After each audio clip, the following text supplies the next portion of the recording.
Ruby was aware that the room could be bugged. Even if the room were cleared of the sheriff and others, Ruby felt he could not confide in Warren there. Ruby asked 8 times to be taken to Washington, growing almost frantic about it toward the end. After the 4th time, Warren said it could not be done. There are a good many things involved in that, Mr. Ruby. The prisoner asked the highest judge in the land to explain that better. Well, the public attention that it would attract, and the people who would be around. We have no place there for you to be safe when we take you out, and we are not law enforcement officers, and it isn't our responsibility to go into anything of that kind. And it certainly couldn't be done on a moment's notice this way. But it certainly could have been done in reasonably short order by the Warren Commission with its blanket subpoena powers to bring any witness to Washington.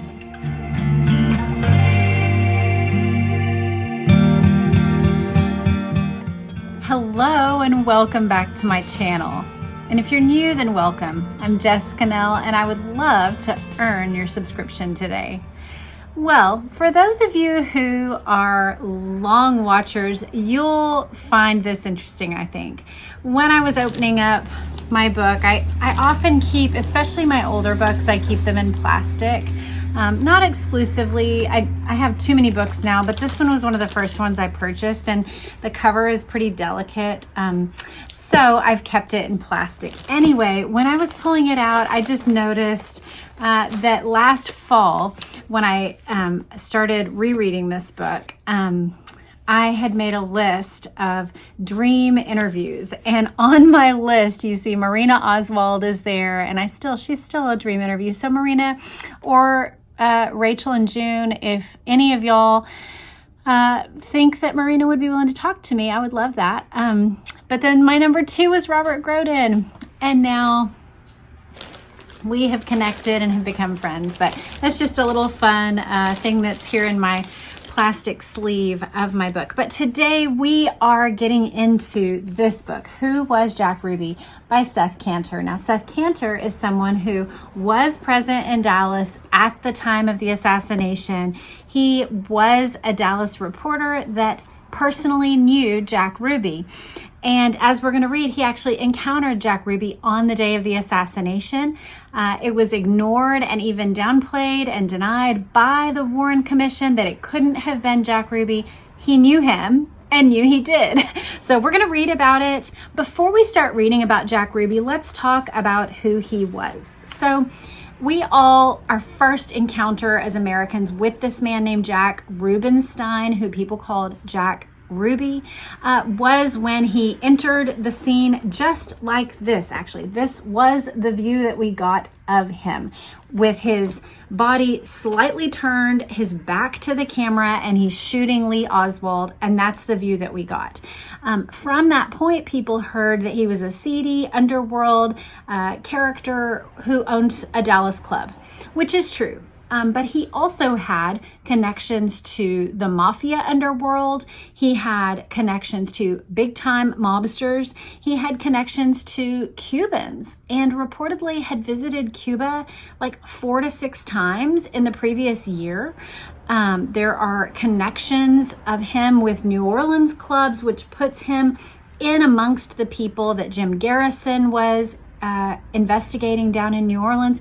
So there's a lot there. Additionally, he also has connections with Richard Nixon that go back to the 50s. So this guy, Jack Ruby, there's more to him than meets the eye, and we're going to hear about him right now. And actually, I had only planned to read you guys a portion towards the back of the book, but last night, as I was just refamiliarizing myself with the material, I thought, you know what? We're going to read a few selections just to give you a flavor of this book. This was one of the first, I would say, real research books that I purchased years ago, actually. So over the years, some of you have asked, like, how long have you been involved in the JFK assassination research? Well, honestly, in real terms, only 1 year. But I have been reading about the JFK assassination for at least 25 years, I would say, because I think I started around college or shortly thereafter, I got my first book.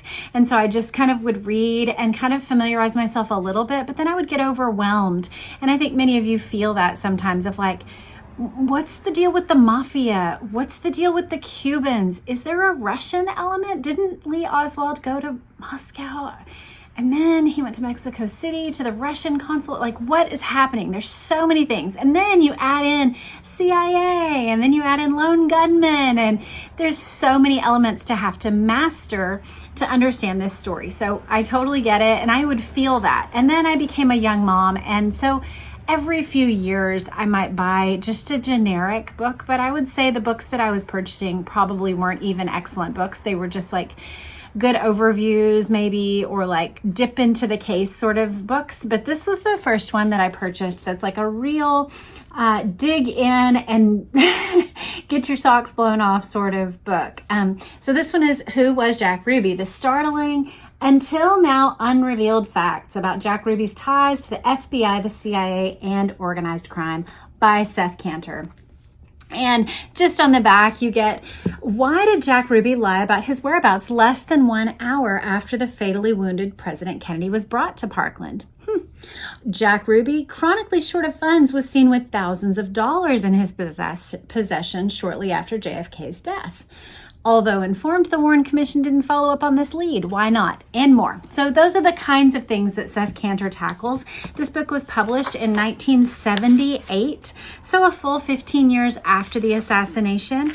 Long enough that he could do some real digging and have some real answers, close enough that he still was one of those people who had firsthand knowledge of the situation. We're not getting, like, if I wrote a book tomorrow about Jack Ruby, you know, it might contain very good information, but it certainly wouldn't be firsthand, and you wouldn't be getting it from somebody who understood the pace of the streets in Dallas that day and all those things. You'd be getting, you know, a second, third, fourth hand account.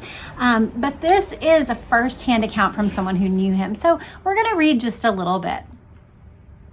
He said, this was just really interesting.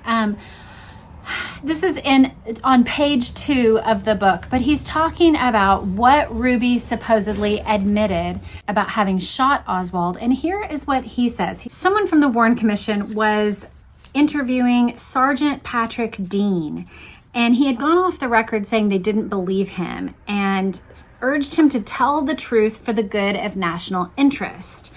According to Dean, Ruby admitted planning on his own to kill Oswald as early as 35 hours before he actually pulled the trigger, which strengthened the prosecution's case of a premeditated murder against Ruby. Ruby denied he ever made such a statement, and he insisted that he shot Oswald on impulse. Secondly, Sergeant Dean said Ruby admitted entering the police station basement by way of the Main Street ramp. The admission was made, he said, in front of Secret Service agent Forrest V. Sorrells.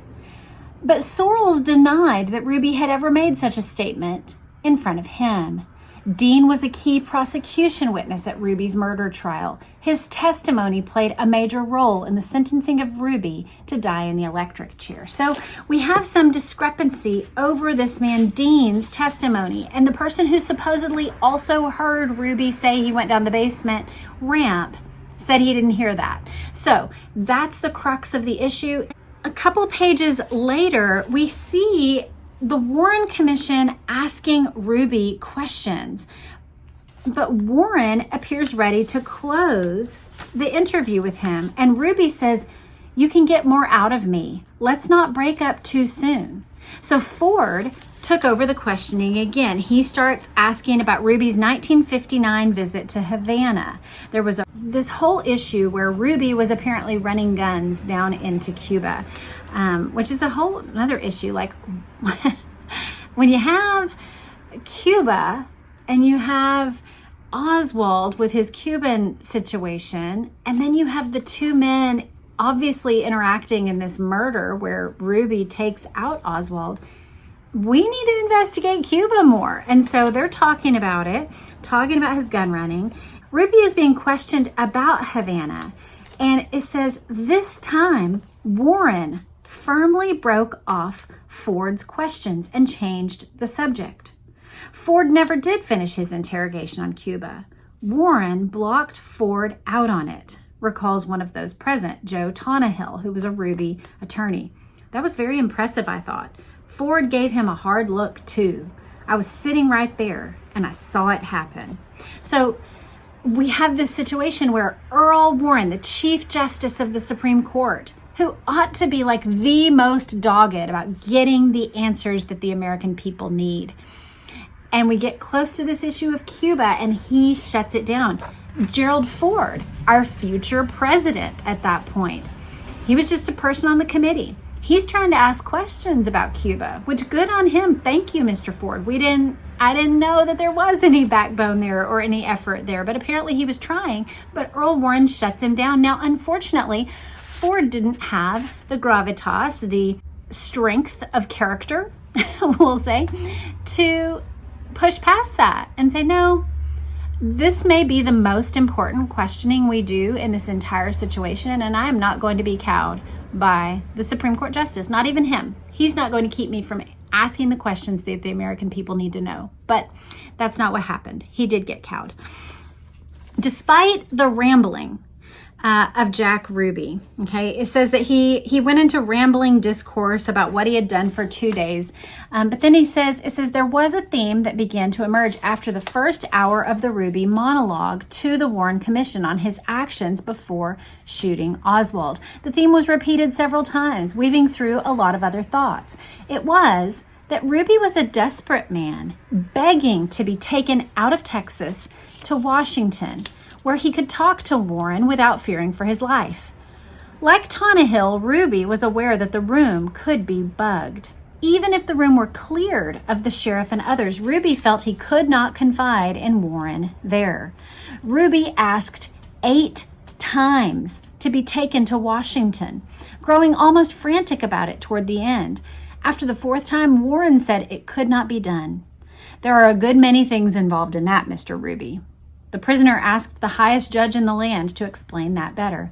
Well, the public attention that it would attract and the people who would be around.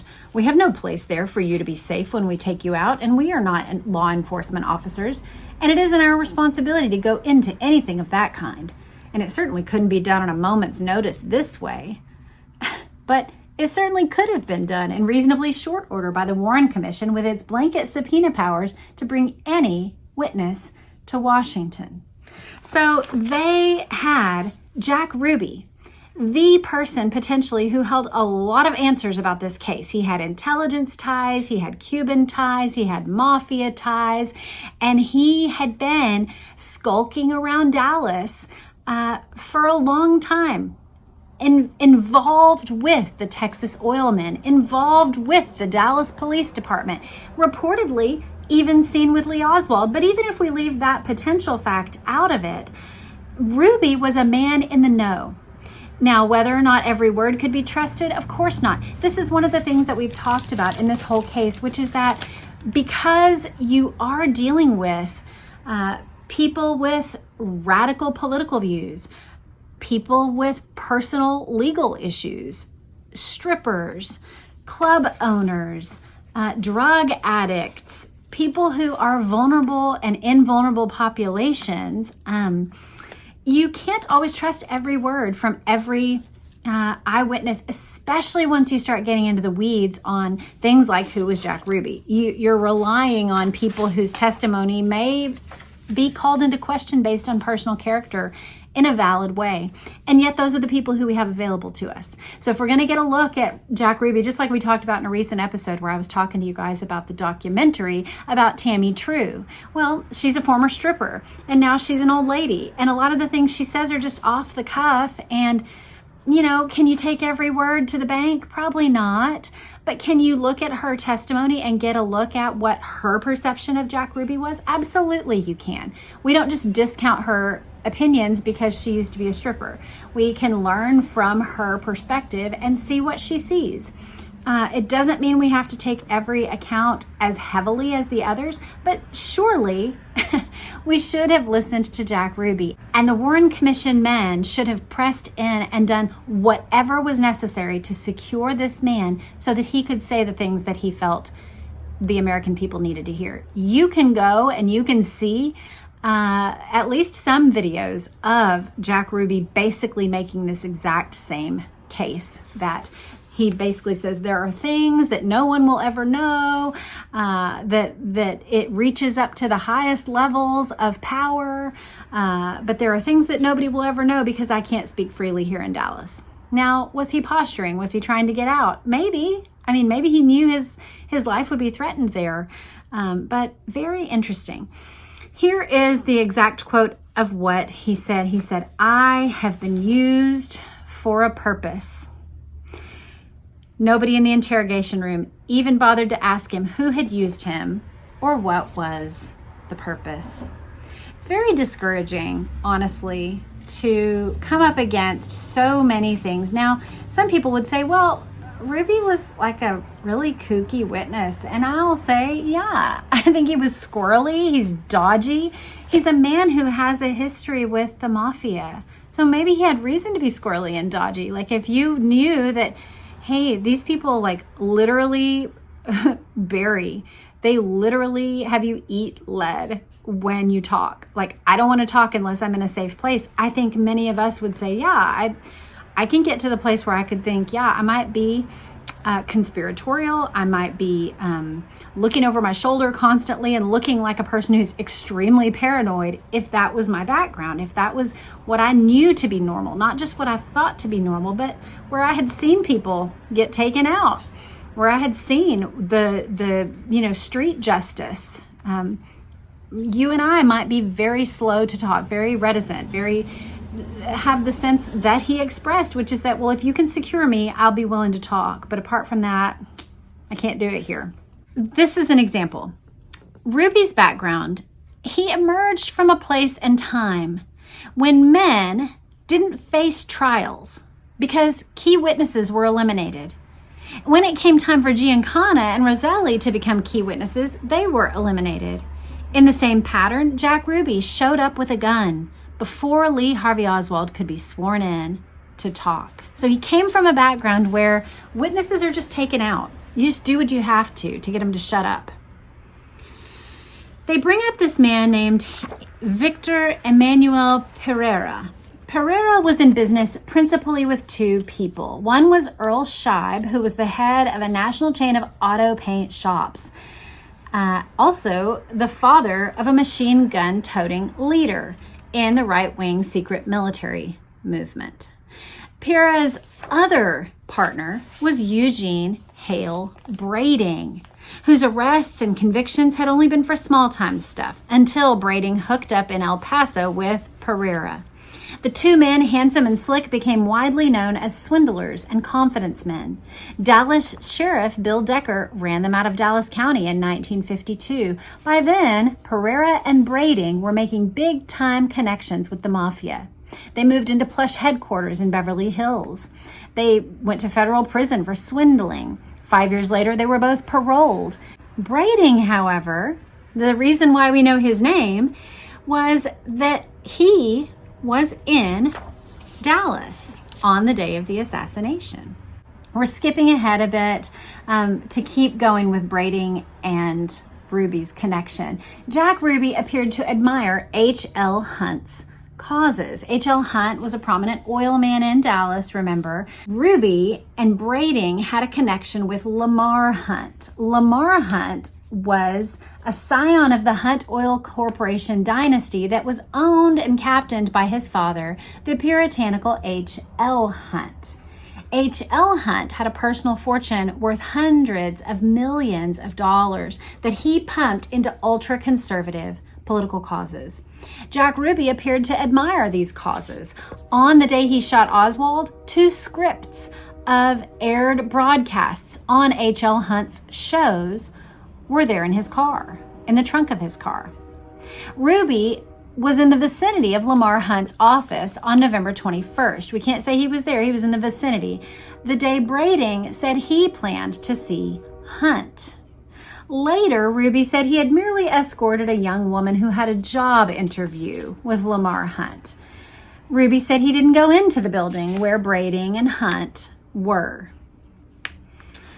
November 22nd, Brading was at Dealey Plaza and was arrested minutes after the president was shot there. According to the arrest report filed by the sheriff's deputy, C.L. Lewis, who took Brading into custody, Brading, quote, was in the building when president assassinated. The building Lewis referred to was the Dow Tex building on Dealey Plaza, directly across the street from the Texas School Book Depository building where Lee Harvey Oswald was employed. When he was arrested, Brading gave his name only as Jim Braden and then put in a statement saying he was there on oil business. Now, he had changed his name, obviously, but they made no connection between Brading and Ruby. Was there a meeting? Was there a connection? The Warren Commission did not, of course, want to connect those dots. Now we get into the quick look at Ruby's supposed encounters at the time of the assassination. Ruby was 5 blocks away from the shooting at Dealey Plaza when it happened at 12:30 p.m. or, as Jim Tague points out, 12:29 p.m. on Friday, November 22nd.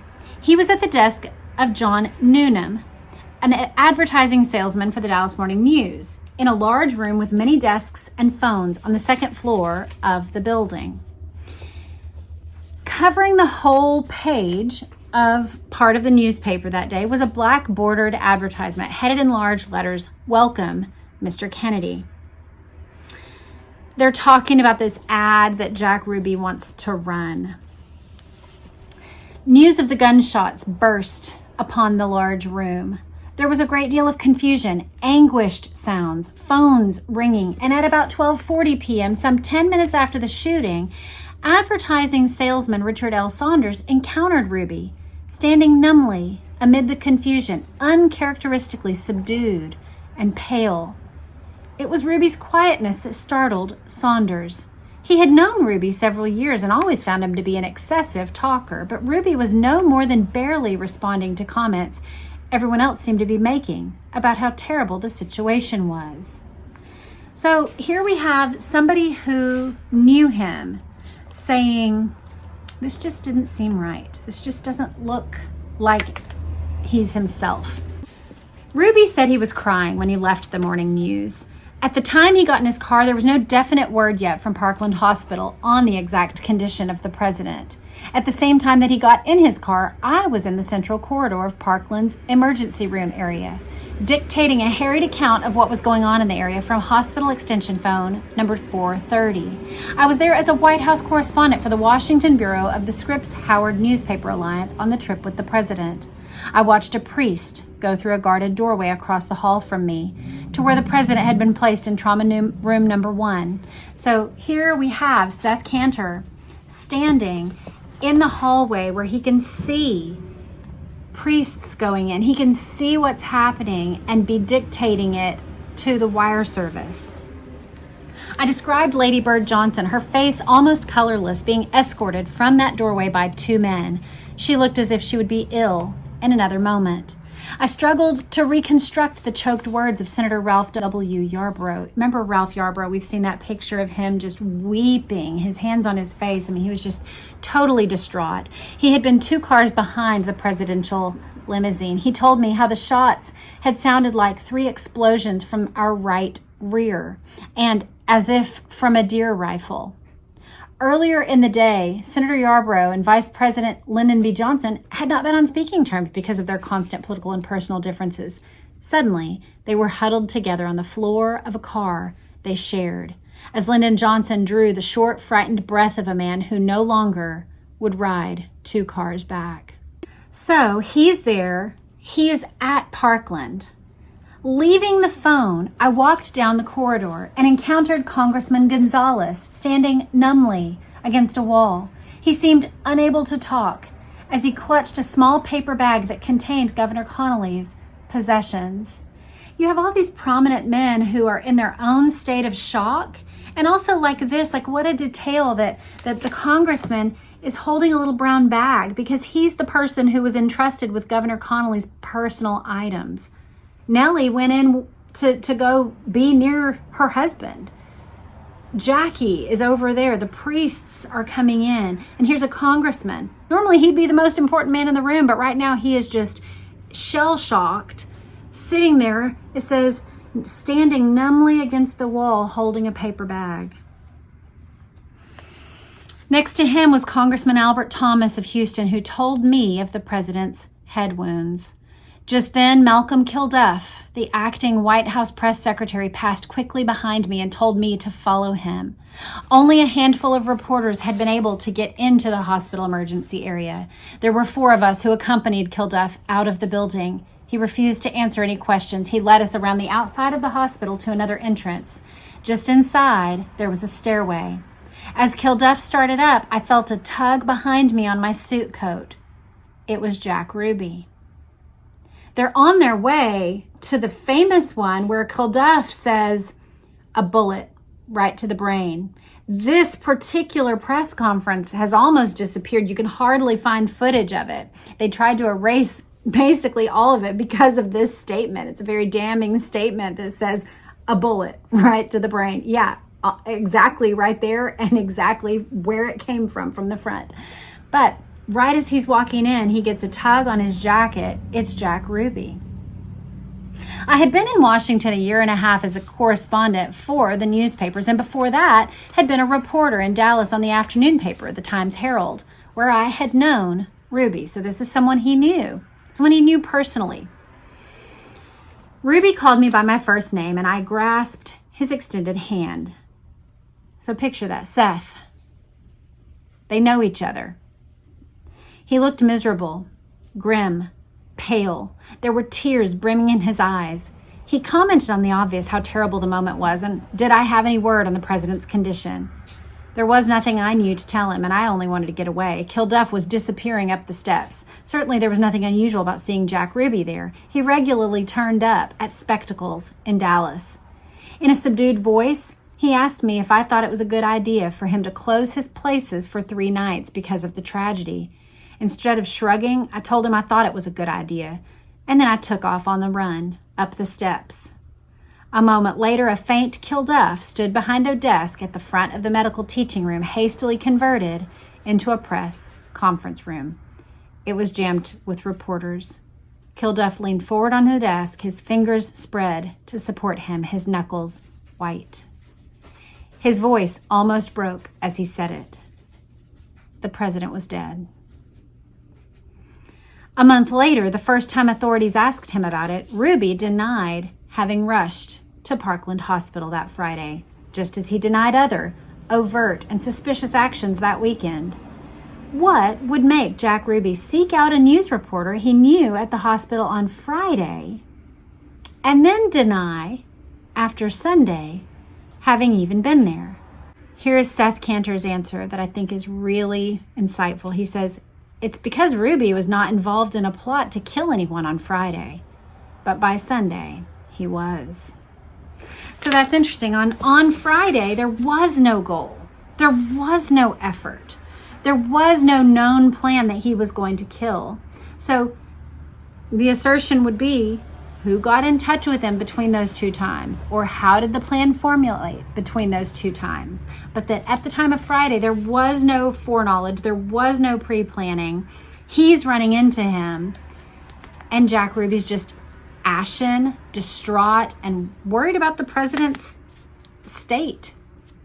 Very interesting. So now we're going to read from the selection that I had originally planned to read to you, which is about the time around and after the shooting and this issue of him lying about having been at Parkland at all. This is from chapter 14, Faster Than a Speeding Bullet. In the hours after Jack Ruby shot Lee Harvey Oswald, I set up my portable typewriter on a desk in the Auto Theft Bureau of the Dallas Police Station and wrote a piece for the next day's papers. So this would be Sunday. The president was assassinated on Friday. He saw Ruby there at Parkland. Saturday, Ruby is actually in amongst the reporters. I don't know that Cantor saw him there, but at the police station. And then on Sunday, Ruby shoots Oswald. In the hours after, he's here writing this. This is part of his story that day. Dallas, November 25th. In disbelief, I watched a friend of mine, Jack Ruby, gunned to death, the man charged with killing President Kennedy. It happened less than 10 feet from where I was standing in the basement of the Dallas police station. The last time I had seen Oswald's killer, Ruby, was 2 days earlier. It was at Parkland Memorial Hospital, moments before the news was official that President Kennedy was dead. I had come to Texas, covering the president's trip. I felt a tugging at the back of my coat. I turned. It was Ruby, putting out his hand. I shook hands numbly, having minutes earlier witnessed the tragic event of the president's assassination. This is horrible, Ruby said. I think I ought to close my places for 3 days because of this tragedy. What do you think?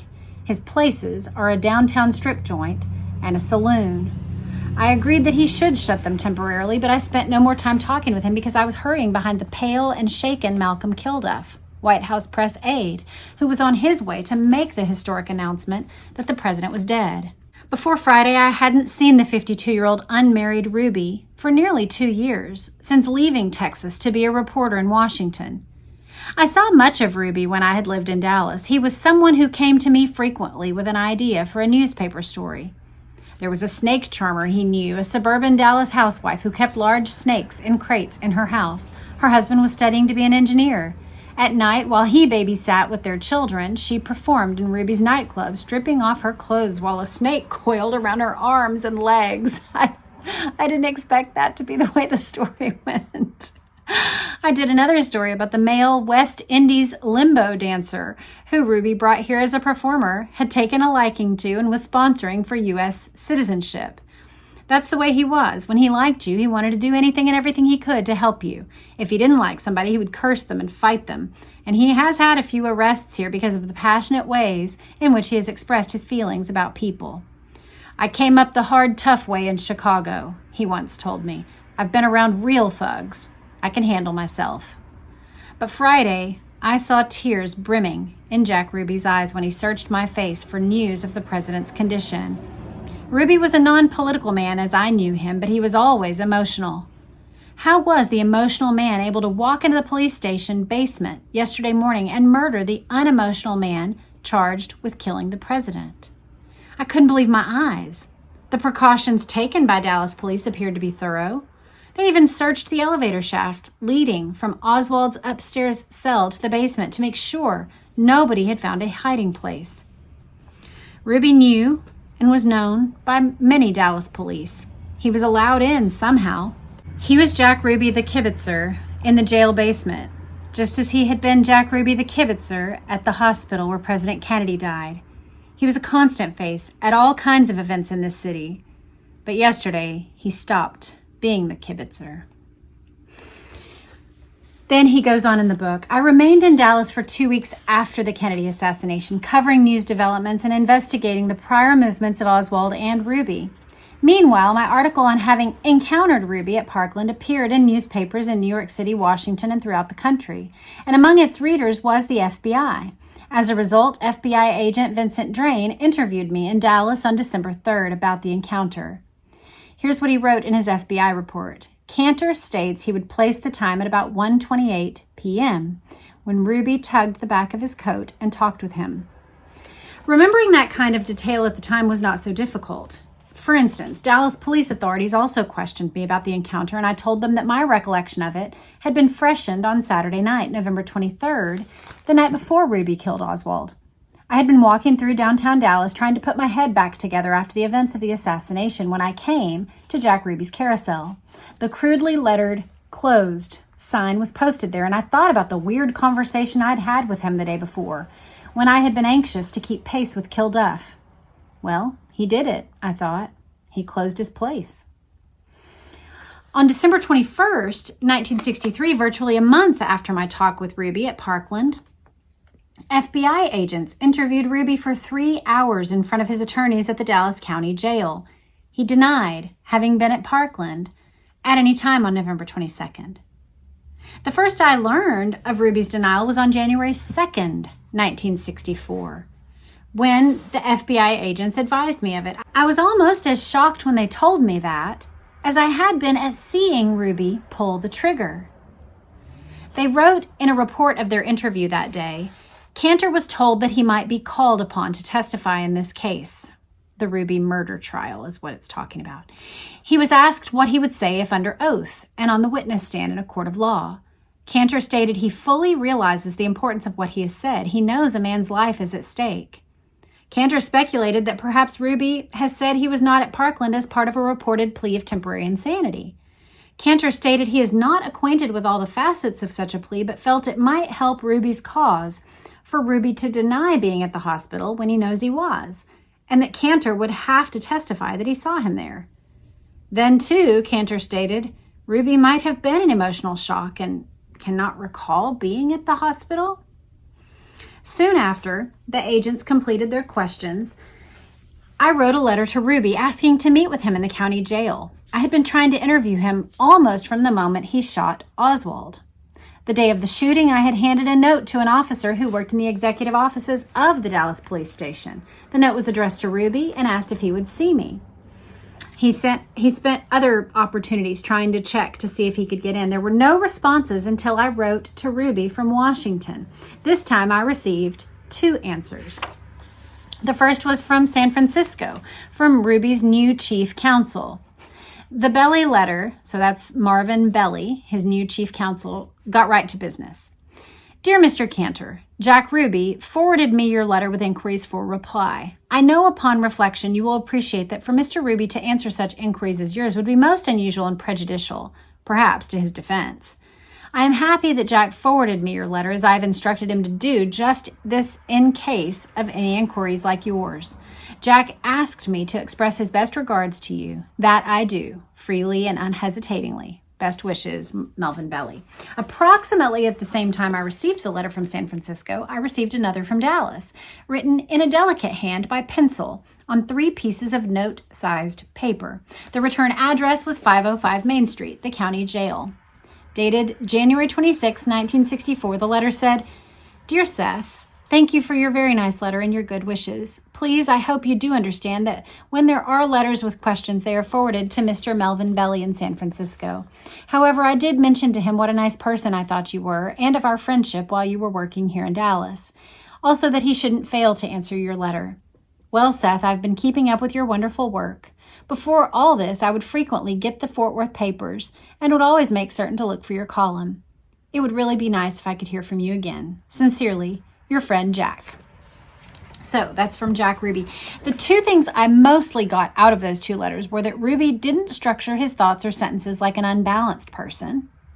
No, he doesn't. That's a good observation, that he just sounds like a normal.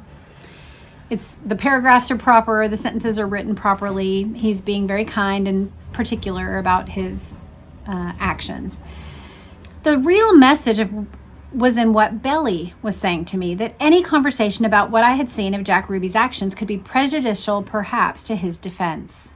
The Ruby trial began 5 weeks later.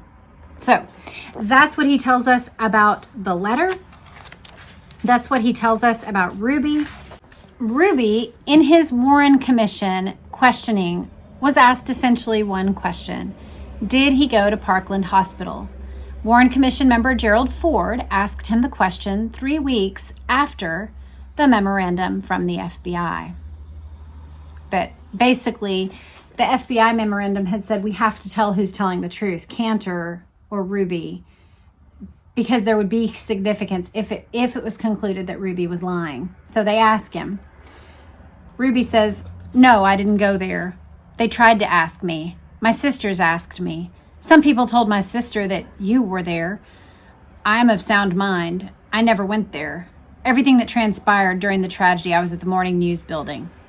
You didn't go out there subsequent to the assassination? Ford asks. No. In other words, like somebody is trying to make me something of a martyr in that case. No, I never did.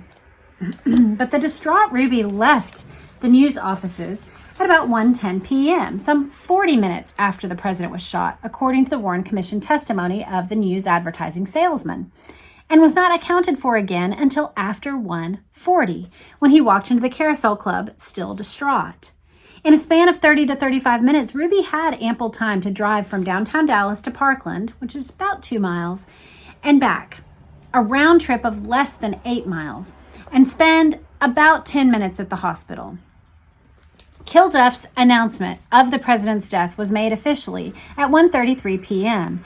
And if Ruby promptly left the hospital, then to launch into the flurry of calls he undertook, Ruby would have been back at the Carousel a minute or two before the first of the calls was made. Phone company records show that the first call was placed by 1:45 p.m. That was when Ruby's helper, Andy Armstrong, dialed the stripper known as Little Lynn at her Fort Worth home. Acting under Ruby's instructions, Armstrong told her not to be at work that night because the Carousel would be closed. At the same time, Ruby must have been into the first of his numerous local calls, probably to his sister, Eva Grant. During it, Armstrong said his boss was crying heavily over the death of the president. Ruby would have used the payphone at the Carousel for that call. The first long-distance call placed by Ruby then was at 1:51, a minute after assassin suspect Lee Harvey Oswald had been captured, when Ruby telephoned his business backer, Ralph Paul, in nearby Arlington, and told Paul the Carousel would be closed. While some people that day may not have driven to Parkland Hospital, spent less than 15 minutes there, perhaps even less than 10 minutes there, and then driven off quickly at the news of the president's death, it was logical for Ruby to have done it. The Carousel was his only true domain in Dallas. It was the one place he could feel secure. It would make sense for him to head there quickly when faced with the realities he found at Parkland. And remember that Joe Tonnahill, Ruby's attorney, described Ruby as moving so fast after the assassination he just went from place to place. It really did turn him on, had him going around like a wild man. After shooting Oswald 2 days later, Ruby subsequently denied having been at Parkland on Friday, just as he denied having made multiple trips to the Dallas police station on Friday and Saturday. It was a month later before federal authorities asked him for the first time if he had been to Parkland. When Commission attorneys Hubert and Griffin were interrogating me, and after I had twice described for them the setting of my brief encounter with Ruby near a small doorway at Parkland, Griffin asked, "Well, do you have any question in your mind that you did see Ruby out at Parkland Hospital?" "If it was just a matter of seeing him," I replied, "I would have long ago been full of doubt, but I did talk to the man, and he did stop me, and I just can't have any doubt about that."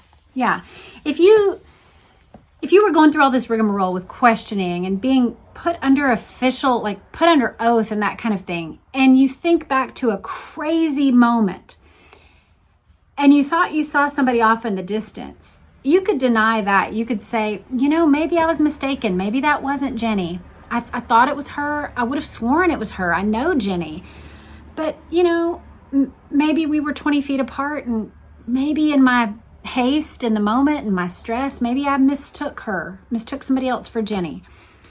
But that wasn't what happened. Ruby grabbed his jacket. He turned around. He's in the stress of the moment wanting to get to Matt Kilduff. So there's a reason why he paid careful attention to this moment and why it stuck out in his mind, because he's really wanting to be there with Matt Kilduff. But he turns around, has this conversation, a very brief encounter with Jack Ruby, tries not to be dismissive, says, "Yeah, I think you should do that," turns around and goes into a very particular moment, a moment in history that any of us would have lined up to be there for, that press conference moment of hearing straight from the lips of Matt Kilduff that the president has died. Huge moment. So Seth Cantor has that burned in his brain. And so he says, if it was just a matter of seeing him, I would have long ago been full of doubt, but I did talk to the man and he did stop me. And I just can't have any doubt about that. But in the end, the commission decided to discount my testimony and to believe Ruby. After the commission asked the FBI to obtain records of my long-distance telephone calls from Dallas on the day of the Kennedy assassination and to check the automobile driving time between Parkland and 2 downtown points. So they basically checked and said, well, probably because of traffic, there would have been no way for Jack Ruby to have gotten around. However, Jack Ruby knew the city. He was well connected. And so that's really not a valid thing. Like if it was just Joe Schmo who had no connections, maybe. But we're talking about Jack Ruby, who knew how to get around Dallas. Despite the inconsistencies between my account and what the FBI discovered, the Warren report concluded that I, quote, probably did not see Ruby at Parkland Hospital in the few minutes before or after 1:30 p.m., the only time it would have been possible for Cantor to have done so. Instead, said the report, since Ruby was observed at the Dallas Police Department during a 2-hour period after 11 p.m. on Friday when Cantor was also present, and since Cantor did not remember seeing Ruby there, Cantor may have been mistaken about both the time and the place that he saw Ruby. Okay, so that answers my earlier question. Cantor was there in that press conference with Lee Oswald at the police department. Jack Ruby was also there, but Cantor did not see Ruby. So they're saying, oh, maybe he was just mistaken about the timing of this conversation. Maybe it didn't happen at Parkland. It happened in that moment, perhaps. Both Ruby and Cantor were present at another important event, a press conference held about midnight, November 22nd, in the assembly room of the Dallas Police Department. It's conceivable that Cantor's encounter with Ruby occurred at that time, perhaps near the small doorway there. So in other words, the Warren Commission concluded without corroborative evidence that my memory of the encounter may have been 11 hours off and set in the wrong location, although my reporting of nothing else that weekend was distorted or challenged as being wrong. So he's saying there's no other problems with my reporting, but apparently I was wrong about that. He says, what would be the reason for Jack Ruby's visit to Parkland Hospital? Or what wouldn't the reason have been? For one thing, he didn't go there to place the magic bullet on the stretcher. The so-called magic bullet, otherwise known as Warren Commission Exhibit 399, now we call it CE 399, was a barely rumpled bullet that was determined by the Warren Commission to have come from the wounded Governor Connolly's stretcher at Parkland. We've talked about this bullet. It's a very disputed bullet. It is a magical bullet. Supposedly, it fell out of Connolly's thigh. However, in the 4 p.m. briefing that day, the bullet was still in Connolly's thigh. So it couldn't have been that one. But we're supposed to believe it was. But then a different person says it actually fell from Kennedy's stretcher. And then later, like just 5 or 10 years ago, a Secret Service agent, Paul Landis, said he actually picked up the bullet from the back of the seat in the presidential limousine, put it in his pocket, and then he ended up backed up against a wall in Trauma Room 1 and decided that was the right time and the right place to just place the bullet right there on the president's gurney, and so that he was the one who moved it. So even if you don't consider the purported path of that magic bullet going through every which way through 2 men, even if we don't evaluate that part, just the actual how did the bullet get into evidence is a magical path. But it was the crucial bullet upon which the commission built its case that Oswald had been the lone assassin. The Warren report said that this single bullet passed through both Kennedy and Connolly, smashing rib and wrist bones in the governor and exiting from his left thigh. If one bullet had not gone through the 2 men, then they were hit by separate bullets, fired almost simultaneously from 2 sources. Oswald's weapon could not have gotten off 2 shots that quickly. So Seth Cantor is embedding in his description of the magic bullet the likelihood that that was not actually the case at all. 2 major questions about Exhibit 399 have continued ever since the Warren report was published. How could this bullet have inflicted such terrible damage to both men and have emerged in such good shape? And which stretcher did the bullet really come from? After Ruby had left Parkland, Darrell C. Tomlinson, the hospital's chief engineer, moved a stretcher out of the way, bumping it against a wall, and the magic bullet fell from it to the floor in a public hallway. Tomlinson said he never was sure whether 399 came from the stretcher used for Connolly or somebody else. There are those who have insisted that Ruby had gone to Parkland for a purpose, to put the magic bullet on the stretcher. But in order for that to have happened, there would have had to be a sort of central assassination command post, where the impact of the shots fired into the president's car could be quickly analyzed, with orders relayed then for a messenger to head straight to Parkland with a slightly damaged bullet, which could be matched to the rifle that could be traced to Oswald. That kind of thing would have been questionable even on the TV series Mission Impossible. But had there been such a super smooth organization capable of operating such a push-button conspiracy, it would have been too smooth to have selected Jack Ruby with his propensity for reckless driving, his craving for publicity, and his mood swings for the role of messenger on that job. No, he went to Parkland because of his own compulsions to go. These were the compulsions of a news hound, frequently seen circulating at local public happenings, ranging from sporting events to court trials, where he would endeavor to be interviewed by newsmen, according to statements to the FBI by Wes Wise, the Dallas TV reporter who was among several reporters intruded on by Ruby that weekend. And when the Warren Commission asked what occurred at Parkland when I first saw Ruby there, I said, I very well remember my first thought. I thought, well, there is Jack Ruby. I had been away from Dallas for 18 months and 1 day at that time, but it seemed just perfectly normal to see Jack Ruby standing there because he was a known goer to events. That's an interesting description of the man. 12 years went by before he saw these same two investigators again.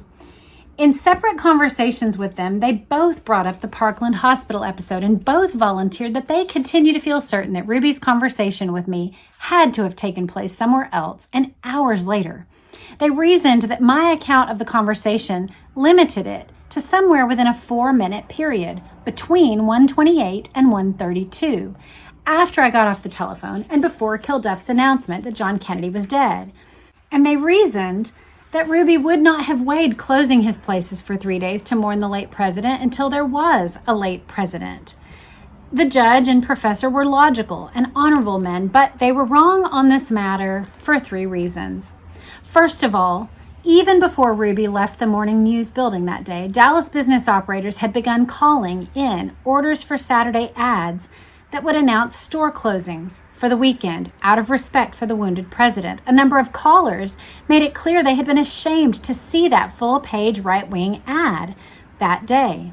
Ruby agreed with those calls coming in and told advertising salesman Noonan he was considering shutting his places too. This conversation between Ruby and Noonan occurred about 30 minutes before Ruby brought up the same possibility with me. Well, that's logical. Secondly, Ruby's trip to Parkland was emotional, but it was based on economics too. The regular deadline for the next day's ads in the Morning News was passed. The deadline had been at noon. Now it was after 1 p.m. The deadline time was being extended a while because of the tragedy, but Ruby knew that if the president was dead or dying, he would have to make up his mind quickly about any changes in his ad to appear in the next day's paper. At stake would be Saturday night revenues, the key night of the week in the strip business. He didn't know what to do because there were all kinds of reports. By 1 p.m., UPI was quoting Secret Service agent Clint Hill as saying the president was dead. At 1:18 p.m., the AP carried an unconfirmed report that Lyndon Johnson had been wounded slightly by gunfire. Another piece of misinformation being broadcast was that a Secret Service agent had been shot and killed when Kennedy was hit. Ruby needed answers when he talked to me so that he could make a decision. Thirdly, my conversation with Ruby could not have taken place 11 hours later in the police station, where I never saw Ruby, as the Warren Commission decided out of the blue that it had. The central point of Ruby's questions to me was whether or not he should close his places for 3 days. Since he made the decision at about 4 p.m. to go ahead and close them, there would have been no purpose in his telling me 7 hours later that he was thinking about doing what he had already done. Well said. That makes perfect sense. Following my testimony before the Warren Commission, the Commission asked the FBI in Dallas to check out the driving time and distances that would have been involved in a round trip by Ruby to Parkland Hospital. Agents drove from the Morning News parking area to the rear entrance in Parkland in 10 minutes on June 9th, 1964. Then the agents returned from Parkland to the parking facility next to the carousel over 2 different routes. The first route covered 3.7 miles and took 10 minutes, using the most direct street channels. The second route covered more ground but took less time, 4.1 miles in 9 minutes, because it involved the use of Stemmons Expressway. Stemmons was wide, with multiple traffic lanes frequently driven at speeds of more than 70 miles an hour, and was the logical course for Ruby to have covered that day. Carousel stripper Tammy True, her real name was Nancy Monell Powell, told the Warren Commission she drove from downtown Dallas to Parkland at about 1:30 on the day of the Kennedy assassination and used Stemmons. She said she heard the 1:34 p.m. bulletin on her car radio that the president was dead as she approached Parkland. How was the traffic on Stemmons Expressway? Bert Griffin had asked her. It didn't seem too bad on the expressway, she replied. Did you make normal time? I drove very fast, she said. The Warren report concluded that at normal driving speed under normal conditions, the trip can be made in 9 or 10 minutes. However, it's likely that congested traffic conditions on November 22nd would have extended the driving time. So she says she got there in normal time right at the exact same moment that he would have been driving. Seth Cantor says just the opposite of what the Warren report says was probably true, where Ruby was concerned. Often a speeding driver under normal circumstances, Ruby had plenty provocation that day to gun his way to Parkland and back. If he made the trips in 9 or 10 minutes, he still had ample time to lurk inside the hospital. Chances are he made the trips in 7 or 8 minutes, while the 2 FBI agents drove moderately. So yeah, that's the account of the trips, and then we're going to finish out the chapter this way. What seems especially meaningful now is a segment of the May 14th memorandum prepared by Hubert and Griffin and sent to their boss, the commission staff director.